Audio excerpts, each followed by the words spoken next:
Alright, I just got wind of this story a minute ago.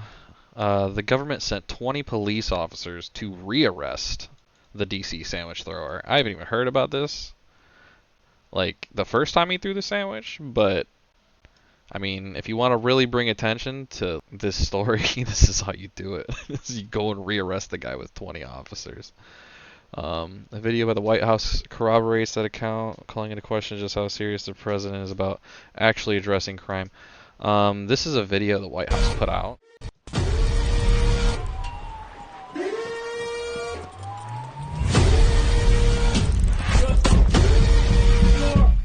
Coming down!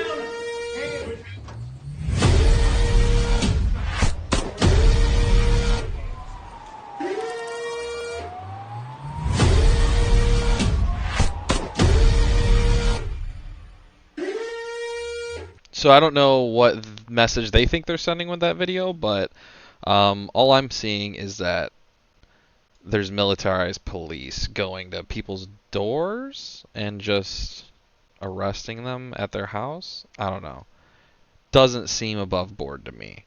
I would like to know more about what's going on. Because, like, I mean, you would think if, like, violent criminals were the actual issue, then we would see some violence in these videos, not people just, turning themselves over to essentially military members because the police are so militarized at this point.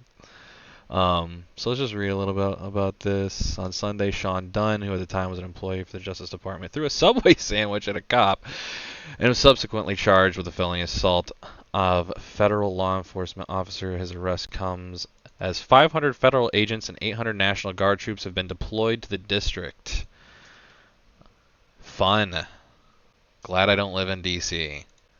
But this is going to be like, this is just a trial run. They want to do this everywhere. They definitely want like an authoritarian police state, and I think that's obvious from their actions at this point. So there are a couple takeaways here. One, people still go to Subway. Did you know that? The government's disproportionate response to this offense epitomizes why Trump's plan appears to be, at least for now, more political theater than a real solution-oriented approach. Honestly, Subway is so expensive nowadays, though. It used to be like $5 foot long. Now it's like $15 foot long or something stupid. It's gotten kind of out of control. It's the same with any fast food, though, let's be honest. The price of everything is just stupid right now. Some of this debate is focused on whether or not crime is actually a problem in D.C. It is, but the picture is more complicated than one would like to admit. While some have been quick to furnish violent crime statistics, they are a 30-year low. It is difficult to trust those numbers in context of the investigation, alleging the MPD misclassified various crimes to make the city appear safer than it is. I'm not a criminal justice degree guy, so I don't really know a whole lot about what's going on here, but I'm not gonna like try and hide information. They were changing crime statistics, so things might be skewed in the DC area. But moving on, going back here. So that's the investigation that's alleging the MPD misclassified various crimes. A review of homicides, a crime that can't be misclassified, is more instructive. In 2024, DC reported 187, down from 274 in 2023. This year, the city has reported 101 homicides so far, down from 113 during the same period last year. Again, what is the qualification for this response from the Trump administration? It just doesn't seem appropriate. I mean, because if we want to look, we could probably find areas in the country where the rate has actually gone up. Like, it's going to be an area to area type of thing, and if this is just a trial run, like I was saying, they're definitely going to go for those areas if this goes according to plan. And I also heard about some eye scanning technology. Okay, so while looking for an article about this eye scanning technology, I came across this one on Snopes, so I got a little bit more info on it.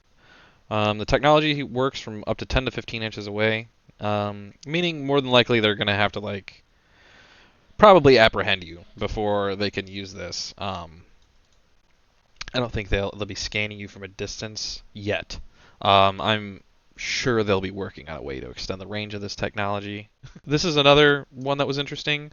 You can see right here, ICE purchases AI technology that scans people's eyes several feet away. That's probably why this article got taken down, if I had to guess, because it says several feet away. And then the Snopes came out saying that it's only 10 to 15 inches. This is BI2 Technologies, the company behind the eye scanning technology. This is apparently the database that they'll be drawing from. Where they got their biometrics from, I'm not sure.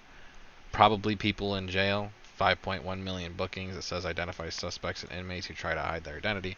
So this is going to be people that have been through the system, it looks like, and have had their biometrics taken already. That this would be able to identify. Now, that's not to say that they could pull people over for very minor things and start acquiring more biometric data so that they have a wider database to operate off of. And ultimately, it's like you're not going to need an ID on you eventually, because they can just scan your eyes, and there goes your right to privacy, because they're just going to know everything about you. Senior safety net, similar to the Child Project. Yeah, of course they put this at the bottom. I had to scroll all the way to the bottom to see this. So they're just trying to employ it for other reasons too. And this reminds me of a certain quote. I believe it's Benjamin Franklin.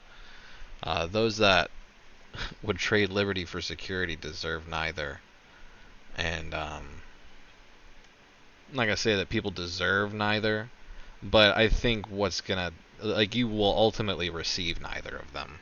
Is probably a more accurate way to put it. Similar to the Child Project, this secures nationwide network and registry, enables law enforcement and social services to identify enrolled seniors who may be lost due to Alzheimer's disease and dementia. Sure, that's fine.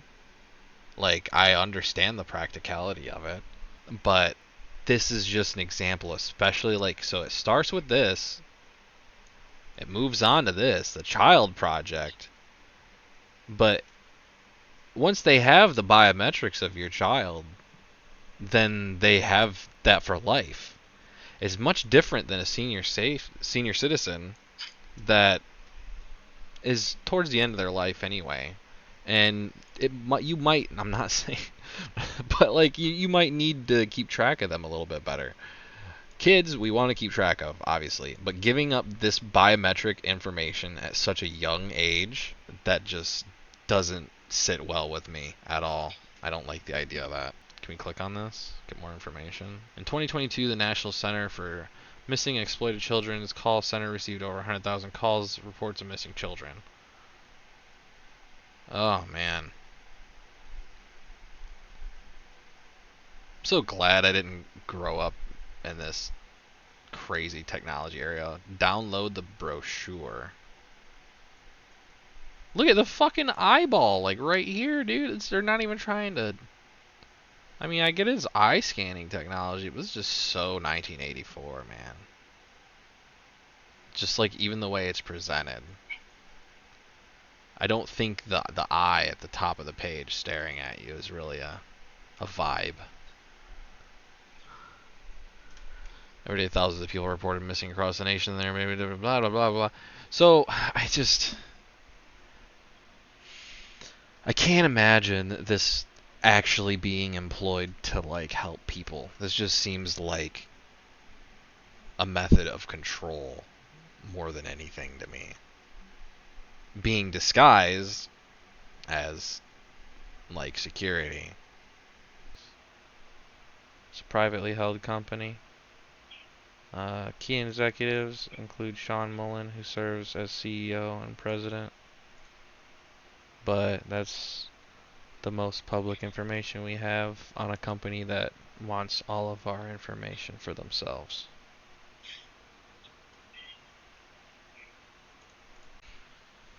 Alright, this was my first video. Like, comment, subscribe if you want to see more.